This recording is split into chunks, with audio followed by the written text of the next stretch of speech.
Taswira kamili baada ya mafuriko yaliyoshuhudiwa nchini msimu uliopita. Wengi walihamishwa makwao, mali iliharibiwa na vifo vilitokea kufuatia mafuriko ya mvua ya El Nino iliyoshuhudiwa humu nchini baada ya misimu mitano ya ukame. Zaidi ya mifugo milioni 2.5 walikufa. Hata hivyo, sio mara ya kwanza kumeshuhudiwa mafuriko humu nchini, ambapo maeneo kame huathirika pakubwa kila kunaponyesha. Mafuriko ya msimu uliopita yaliathiri zaidi ya watu 500,000, ambapo 90% ni waathiriwa kutoka kaunti kame. Hiyo ni kulingana na shirika la Umoja wa Mataifa la washughulikia wakimbizi UNHCR. Kaunti ya Garissa iliathirika sana kutokana na mafuriko hayo. More than 155,000 persons were affected. That translates to around 24,000 households. People were affected across the county. This was one of the biggest, I think, floods we have ever experienced since 1997 for El Nino. So this was El Nino, and by the damage was even bigger than the El Nino because it has affected all our infrastructure. The key roads were cut off. The Garissa-Nairobi road was cut off. Dadaab road was cut off. We have 7 sub-counties and most of the key roads were cut off. Maeneo kame huathiriwa sana na mafuriko na kiangazi, huku maji chini ya ardhi yakipungua pakubwa kufuatia uchimbaji mwingi wa visima, mabadiliko ya tabia nchi, uharibifu wa mazingira miongoni mwa masuala mengine.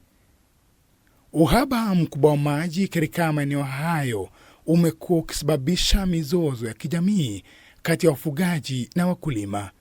When it comes to water resource and security, these are two features which are very interrelated because most of the conflict that we have in northeastern region is because of water, pasture and our livestock. So this comes when conflict is there, insecurity arises. Ni kufuatia hilo ambapo IGAD mwaka 2022 ilianzisha mradi wa maji yaliyo chini ya ardhi maarufu The Horn of Africa Groundwater for Resilience Program kati ya Djibouti, Ethiopia, Kenya na Somalia, huku kauli mbiu ikiwa kushughulikia changamoto za maji na uhifadhi wa maji yaliyo chini ya ardhi katika maeneo kame. Nchini Kenya, kaunti za Garissa, Mandera, Wajir na Marsabit zitanufaika na mradi huo ambao unafadhiliwa na Benki ya Dunia. Kenya will contribute a third of that and the rest will come from a regional port. Mamlaka ya rasilimali za maji WRA iko mbioni kufanya vikao vya kuhamasisha na kuchukua maoni ya wenyeji katika kaunti 5 ambapo mradi huo utatekelezwa. Kaunti ya Garissa ilikuwa ya kwanza. We will have the communities protect that infrastructure and also the communities will come in to protect where the aquifers are naturally recharging. We call those groundwater recharge areas. So they will ensure that the infrastructure put on the ground are sustainable into the future and that they will be able to craft activities around the infrastructure in a manner that is environmental friendly. One of the issues that today we are discussing is about the major 3 issues is about monitoring of the boreholes. How are we going to do this monitoring? We want the community to tell us what are the issues, what are their concerns, what are the entry points, what are their response in regards to when we are doing the monitoring activities, monitoring borehole activities. Kina mama na watoto hutumia muda mwingi kila siku wakitafuta maji, lakini mradi huo unaotarajiwa kung'oa nanga karibuni utabadilisha jazanda hiyo. Men just go to the bushes and they go to the mirror zones. The person most affected is that woman who really needs water. So once the water is around, just near her. That one is, a relief for the women of Garissa County. And we really welcome this project. If it works as per, the expectations we have, it will be a plus for the women of Garissa. Approximate number of the beneficiaries are 1.5 million inhabitants of the counties of Turkana, Marsabit, Mandera, Wajir and Garissa.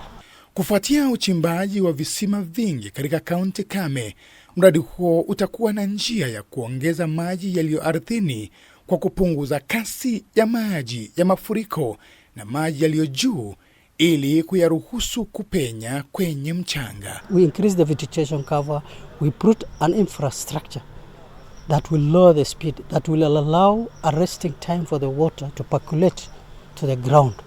So the target issue is how do we use that water now to make it a groundwater. In terms of doing the managed aquifer recharge infrastructure, this will happen by the end of the year.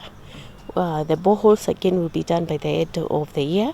The monitoring boreholes will be done by the end of the year. Mradi huo unatekelezwa na mamlaka ya rasilimali za maji WRA pamoja na wakfu wa fedha za maji hadi mwaka 2028 wakati utafikia kikomo. There is an investment of $15 million in terms of how we invest in the communities, and $30 million for how we get the groundwater information.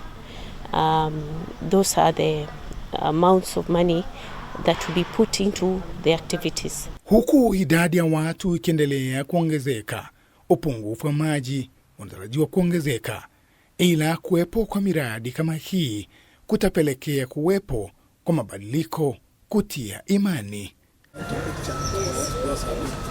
Dan Kaburu, K24, kutoka kaunti ya Garissa.